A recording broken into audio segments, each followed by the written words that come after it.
یہ مرکز المعارف المفن کی وہ کتاب ہے کہ جس میں عہد نو کے ہر سوال کا جواب ہے۔ یہ مرکز المعارف المفن کی وہ کتاب ہے کہ جس میں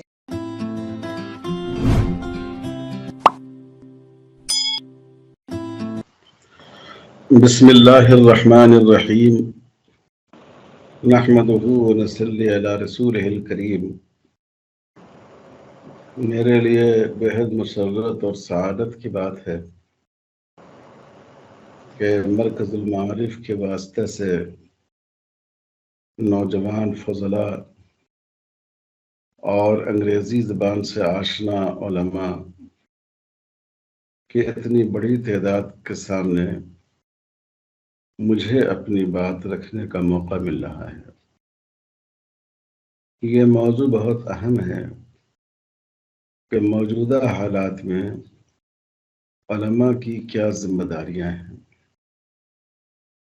علماء ملت اسلامیہ کے لیے نشان راہ ہیں۔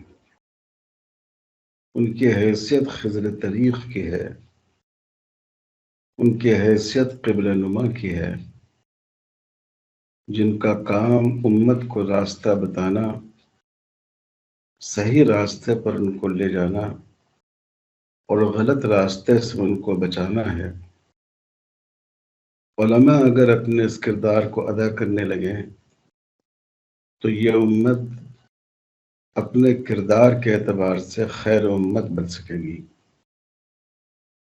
اور اگر علماء نے اپنا فریضہ ادا نہیں کیا تو جس طرح اس وقت پوری دنیا میں ہم ذلت و رسوائی کا زخم سہ رہے ہیں، خدا نخواستہ مستقبل میں بھی ہمیں اسی طرح اس کو سہنا پڑے گا۔ میں کسی لمبی چوڑی تمہید کے بجائے براہ راست اپنے موضوع پر آتا ہوں۔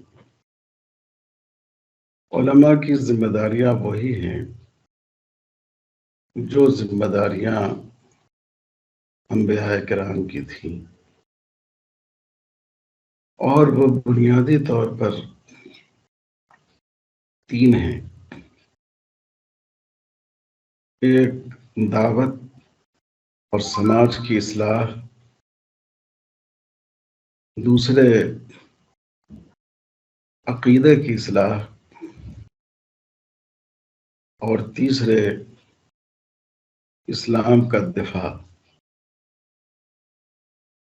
پہلی ذمہ داری تو ظاہر ہے،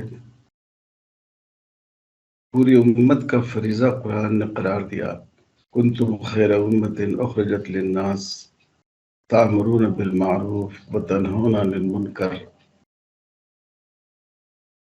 یہ انبیاء پوری زندگی اسی کام کو کرتے رہے، یہی ان کا اصل مشن تھا۔ اسی مقصد کے لیے اللہ نے ان کو اپنی زمین پر بھیجا اور ان پر اپنے احکام اتارے۔ اب دعوت کا دو پہلو ہے۔ ایک پہلو ہے برادران اسلام میں اصلاح و دعوت کا کام،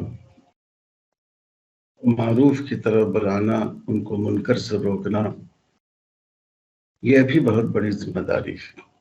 آج حالات یہ ہیں کہ بہت سے مسلمان ملحد ہو رہے ہیں، منکر خدا بن رہے ہیں۔ بہت سی لڑکیاں پیار و محبت کے جھانسے میں آ کر غیر مسلم معاشرے میں جا رہی ہیں اور انجام کار ایمان سے بھی محروم ہو رہی ہیں۔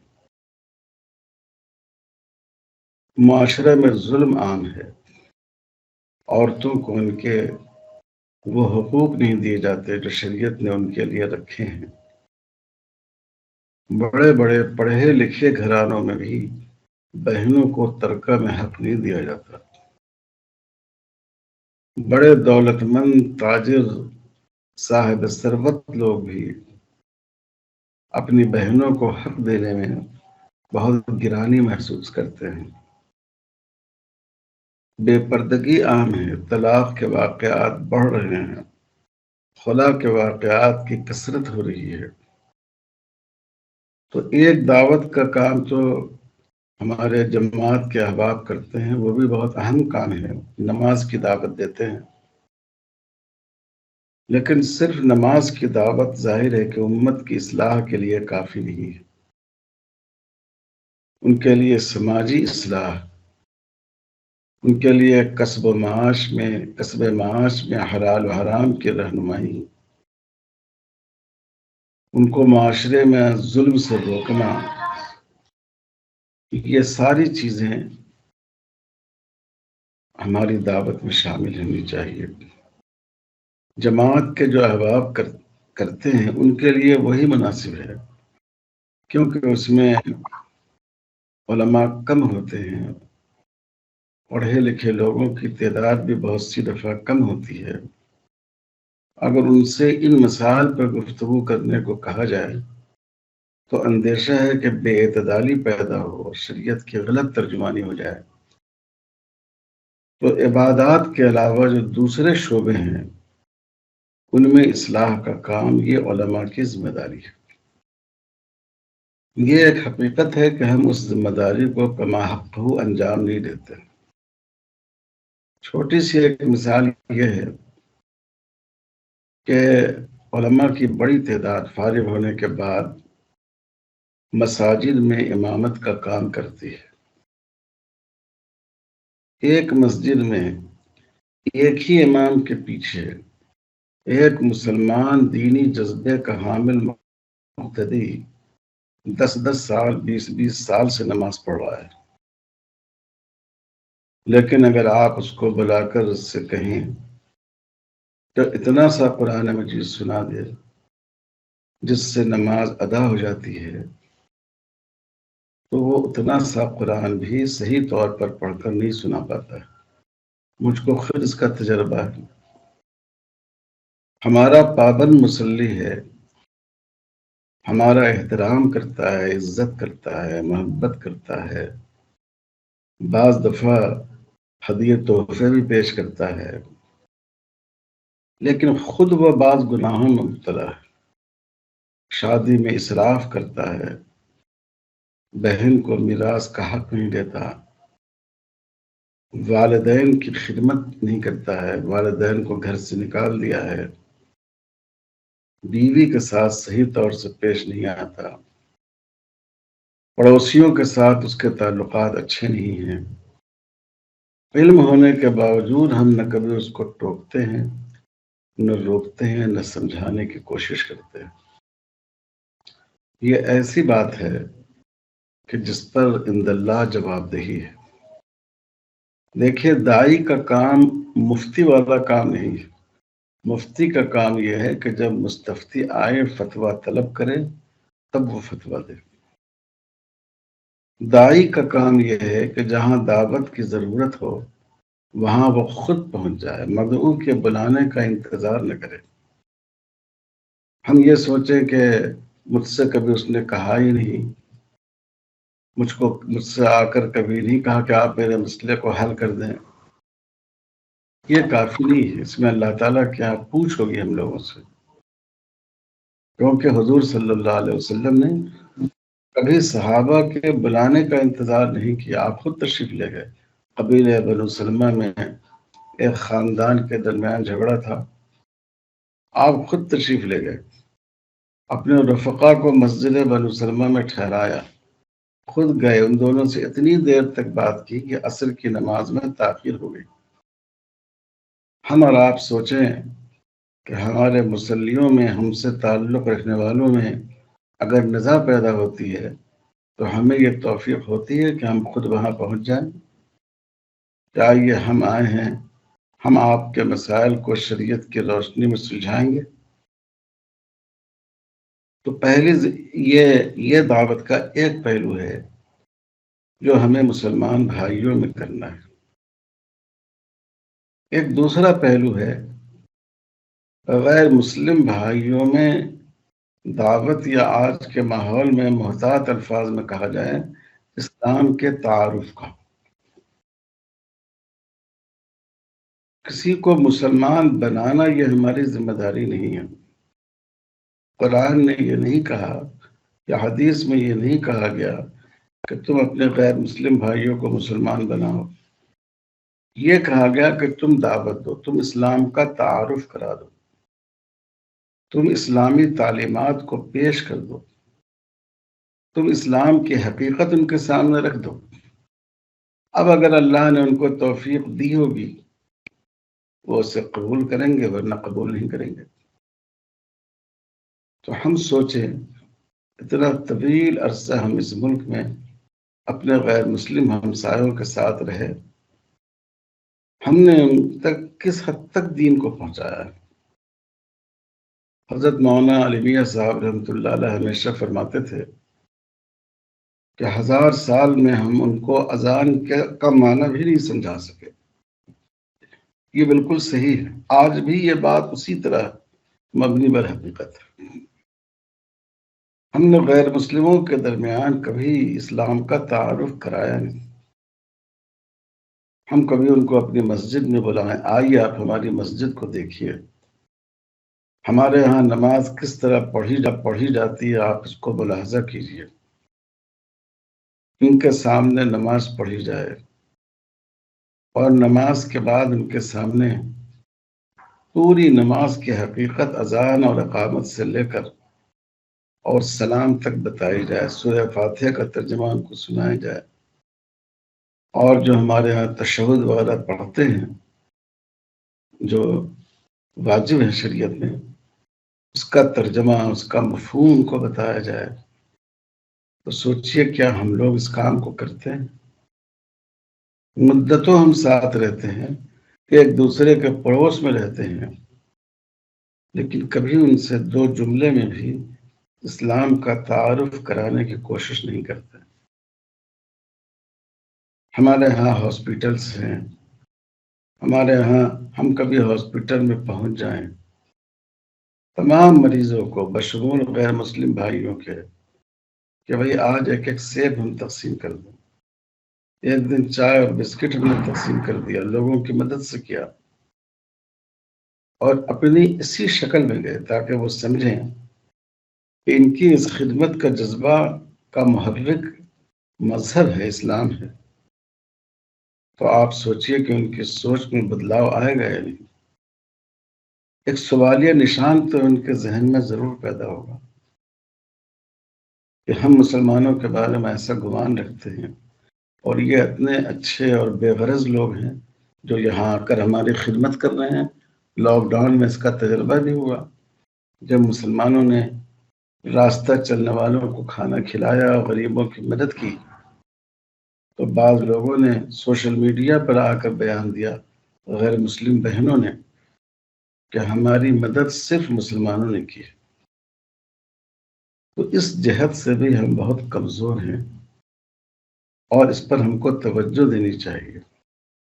ان کو مسجد میں بلائیں، ان کو مدرسے میں بلائیں، ان کی ضیافت کریں، ان کے سامنے پورا تعارف کرائیں، اپنی مسجد دکھائیں کہ کتنی کھلی ہوئی جگہ ہے، اس میں کیا کہیں کوئی ہتھیار رکھنے کی جگہ ہے۔ اپنے مدرسے میں بلائیں، طلبہ سے ان کی ملاقات ہو، یقیناً وہ محسوس کریں گے کہ اتنے نیک لڑکے، اتنے اچھے لڑکے دنیا کی کسی اور درسگاہ میں نہیں ہوتے۔ ابھی تو ان کے ذہن میں یہ بات بیٹھی ہوئی ہے کہ یہاں آتنکواد کی تربیت کی جا رہی ہے، لیکن جب وہ مدرسے کے ماحول میں آ کر سر کی آنکھوں سے دیکھیں گے، یقیناً ان کی سوچ بدلے گی۔ تو ایک کام دعوت کا ہے، اور دعوت کا ایک پہلو مسلمانوں کی اصلاح کا ہے، اور دوسرا پہلو غیر مسلم بھائیوں میں تعارف کا ہے۔ دوسرا اہم کام ہے اسلام کے دفاع کا۔ آپ نے الفوظ الکبیر میں پڑھا ہوگا کہ قرآن مجید کے جو مضامین ہیں ان میں ایک مضمون ہے جدل، اور پھر شاہ ولی اللہ صاحب رحمۃ اللہ علیہ نے اس کی تفسیر بھی لکھی ہے اہل کتاب کے ساتھ، مشرکین کے ساتھ، کفار کے ساتھ، ملحدین کے ساتھ قرآن مجید نے کس طرح ڈیبیٹ کی ہے، کیسے ان کے سوالات کے جواب دیے ہیں اور ان پر سوالات قائم کیے ہیں۔ جدل کے معنی ہاتھا پائی کرنا نہیں ہے، جدل کے معنی آج کی زبان میں ایک سنجیدہ ڈیبیٹ کرنا ہے، سنجیدگی کے ساتھ ان کو سمجھانا ہے۔ قرآن مجید میں فرمایا گیا، ایک تو موعظت حسنہ کی تعلیم دی گئی، اور دوسرے اللہ تعالیٰ نے ارشاد فرمایا وَجَادِلْهُمْ بِالَّتِي هِيَ أَحْسَنُ، ان سے مجادلہ کرو سب سے بہتر طریقے سے۔ علامہ ابن تیمیہ رحمۃ اللہ علیہ نے اس پر یہ نقطہ لکھا ہے کہ جو موعظت ہے، پند و نصیحت ہے، اس کے لیے تو سادہ صیغہ صفت لائی گئی، الموعظۃ الحسنہ، لیکن مجادلہ کے لیے، جدال کے لیے اللہ تعالیٰ نے اس میں تفضیل کا صیغہ استعمال کیا، وَجَادِلْهُمْ بِالَّتِي هِيَ أَحْسَنُ، جو سب سے بہتر اسلوب ہو سکتا ہے، علم کے اعتبار سے، اخلاق کے اعتبار سے، اپنی بات کو پیش کرنے کے اعتبار سے، زبان کی مہارت کے اعتبار سے، فنی مثالوں کے ذریعے سمجھانے کے اعتبار سے، صلاحیت کے اعتبار سے، اس طریقے پر جدال کرو، ڈیبیٹ کرو، لوگوں کے شکوک و شبہات کو دور کرو، اسلام کا دفاع کرو۔ یہ بہت اہم کام ہے، یہ کام عوام نہیں کر سکتے، اور یہ کام جدید تعلیم یافتہ لوگ بھی نہیں کر سکتے ہیں۔ عوام تو اس لیے نہیں کر سکتے ہیں کہ ان کے پاس اتنا علم نہیں ہوتا ہے، اس میں تو یہ اندیشہ ہوتا ہے کہ اگر وہ بحث کرنے جائیں تو متاثر کرنے کے بجائے کہیں خود متاثر ہو کر نہ آ جائیں۔ اور جدید تعلیم یافتہ لوگ، یونیورسٹیوں کے پڑھے ہوئے ہمارے بھائی، ان میں بہت سے مخلص لوگ ہیں، لیکن وہ کما حق اس بحث کو اس لیے نہیں کر سکتے کہ ان کے پاس قرآن و حدیث کا علم نہیں ہوتا ہے۔ آپ کر سکتے ہیں، علماء اس کام کو کر سکتے ہیں، اور میں ایک قدم آگے بڑھ کر کہتا ہوں کہ علماء میں بھی وہ علماء جنہوں نے انگریزی زبان سیکھی ہے، جنہوں نے مرکز المعارف اور اس کی شاخوں میں پڑھا ہے، وہ اس کام کو زیادہ بہتر طور پر کر سکتے ہیں۔ عام علماء کے اندر علم بھی ہوگا، جذبہ بھی ہوگا، ملی غیرت بھی ہوگی، لیکن زبان نہیں ہے۔ اللہ تعالیٰ نے فرمایا وَمَا أَرْسَلْنَا مِن رَّسُولٍ إِلَّا بِلِسَانِ قَوْمِهِ، قوم کی زبان میں رسول کو بھیجا گیا، یعنی اللہ تعالیٰ نے مدعو سے یہ نہیں کہا پوری دنیا کے لوگوں سے کہ تم فلاں زبان سیکھو اور پھر نبی سے استفادہ کرو، بلکہ نبی کو مدعو کی زبان میں بات پہنچانے کی ذمہ داری دی گئی۔ تو آج جو زبان سمجھی جاتی ہے، اس زبان میں اگر ہم نے اسلام کا دفاع نہیں کیا تو ہمارے دفاع کا کوئی فائدہ نہیں ہوگا۔ اردو اخبارات میں ہم لوگ مضمون لکھتے ہیں، میں بھی بعض تحریریں لکھتا ہوں، یہ خود لکھنے اور خود پڑھنے کی مصداق ہے۔ اگر آپ اس زبان میں لکھیں یا کہیں جو زبان آج سمجھی جاتی ہے تو آپ اپنے دوسرے بھائیوں تک اپنا پیغام پہنچا سکیں گے۔ تو یہ دوسرا فریضہ ہے، جدال احسن، جو علماء کی بہت بڑی ذمہ داری ہے۔ اور میں آپ سے یہ بھی عرض کر دوں کہ یہ صرف غیر مسلم بھائیوں کے ساتھ ضروری نہیں ہے، آج کل بہت سے جدید تعلیم یافتہ مسلمان نوجوانوں کے لیے بھی ضروری ہے۔ بدقسمتی سے الحاد کا مرض ہماری امت میں پیدا ہو رہا ہے۔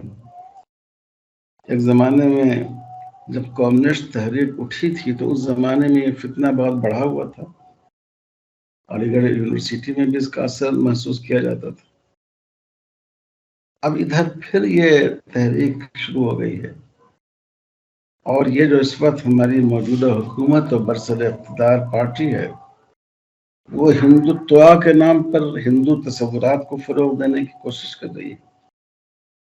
اس کی وجہ سے ہمارے بہت سے مسلمان نوجوانوں کو بھی کاؤنسلنگ کی ضرورت ہے، اور ان کو بھی ان کی زبان میں سمجھانے کی ضرورت ہے۔ میرے پاس خود کئی ماں باپ اپنے ایسے بچوں کو لائے تو مجھے سن کر بڑی حیرت ہوئی، اور جہاں تک میں سمجھا سکتا تھا ان کو سمجھانے کی کوشش کی۔ لیکن میں آپ حضرات سے کہتا ہوں، آپ نے انگریزی کسب معاش کے لیے نہیں پڑھی ہے، کسب معاد کے لیے پڑھی ہے، دنیا کے لیے نہیں پڑھی ہے، دین کے لیے پڑھی ہے۔ تو یہ آپ کی ذمہ داری ہے کہ اللہ کے دین کی اشاعت اور اللہ کے دین کی حفاظت کے لیے آپ اس زبان کا استعمال کریں، ورنہ اللہ کے ہاں آپ پکڑے جائیں گے۔ اللہ تعالی ہم سب کی حفاظت فرمائے۔ تیسری ضروری بات یہ ہے جو علماء کی ذمہ داری ہے کہ جو نئے مسائل پیدا ہوں شرعی اور فقہی نقطۂ نظر سے، وہ شریعت کی روح کو سمجھتے ہوئے اعتدال کے ساتھ ان کو حل کریں۔ یہ بھی علماء کی ذمہ داری ہے، اور رسول اللہ صلی اللہ علیہ وسلم نے اس کا طریقہ کار بھی بتایا، انفرادی اجتہاد کا، اجتماعی اجتہاد کا۔ موجودہ دور میں نئے مسائل میں سمجھتا ہوں گزشتہ تمام ادوار کے مقابلے زیادہ پیدا ہونے، اس لیے کہ نئے مسائل پیدا ہوتے ہیں دو اسباب کے تحت، ایک نئی ٹیکنالوجی کی وجہ سے، اور دوسرے احوال میں تغیر اور تبدیلی کی وجہ سے۔ اس دور میں جو ٹیکنالوجی جس تیز رفتاری کے ساتھ پیدا ہو رہی ہے،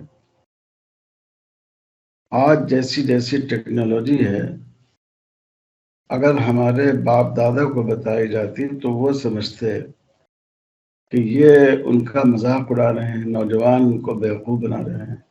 آج یہ ساری چیزیں حقیقت بن کر ہمارے سامنے ہیں، اور ابھی یہ سفر جاری ہے، اور سائنسداں اس میں مسلسل اپنے قدم آگے بڑھا رہے ہیں ہر میدان میں۔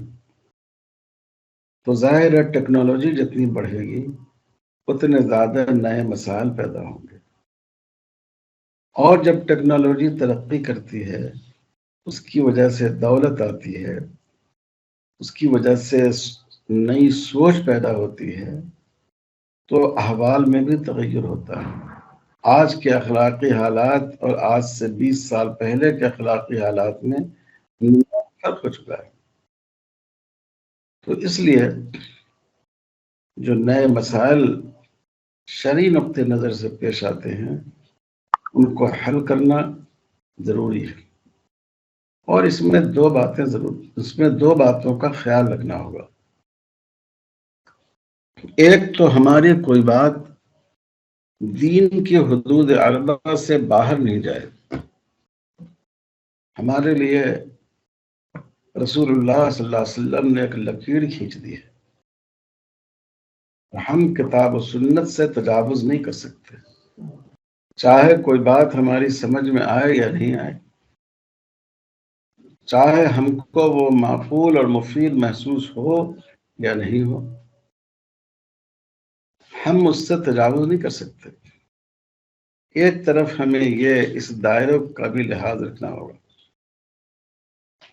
دوسری طرف ہمیں ایسا حل پیش کرنا ہوگا جو قابل عمل بھی ہو، جو واقعات کے مطابق ہو، جو صرف تصور اور نظریہ نہ ہو، حقیقت ہو، جس پر عمل کیا جا سکتا ہو۔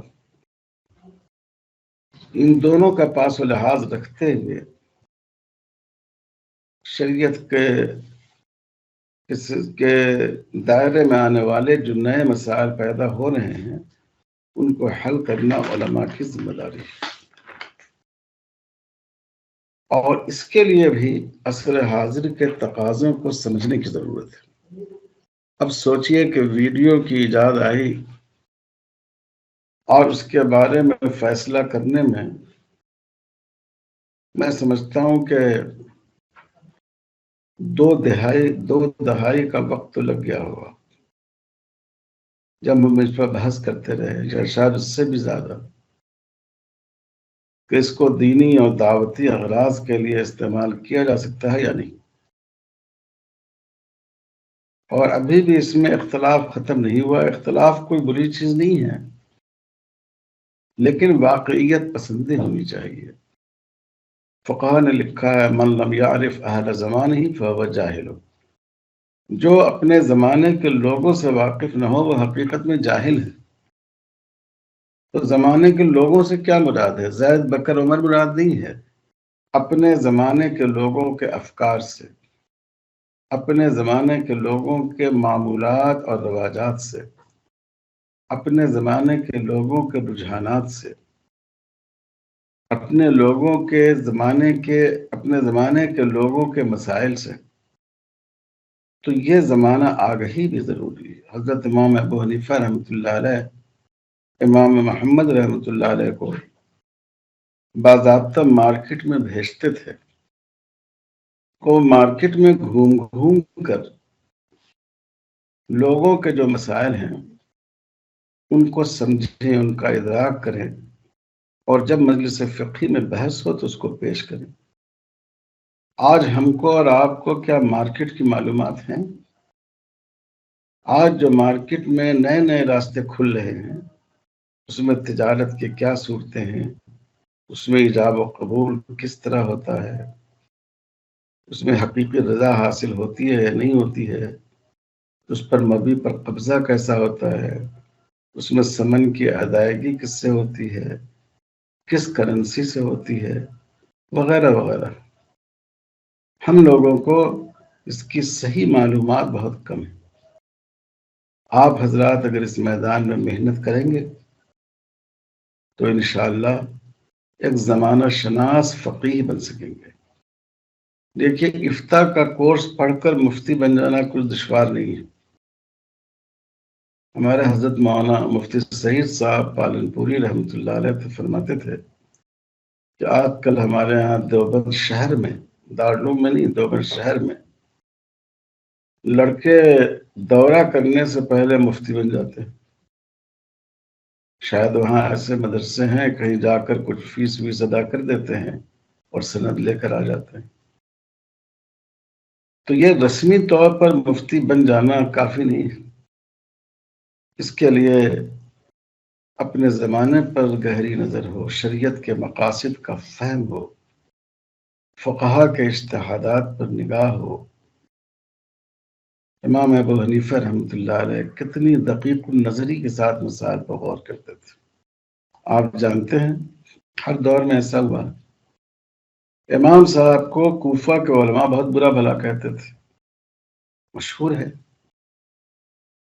لیکن جب کوئی مسئلہ پیش آتا تھا، کوئی دشواری آ پڑتی تھی، تو کہتے تھے کہ ابو حنیفہ کے پاس جاؤ۔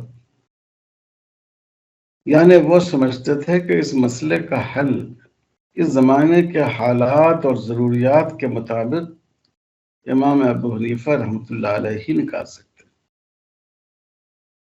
تو اس میں شاہ ولی اللہ صاحب رحمۃ اللہ علیہ پر شروع میں بہت طعن و طنز کیا لوگوں نے، تو اپنے اندر مطالعے کی گہرائی پیدا کیجیے، شریعت کے مقاصد کو سمجھیے۔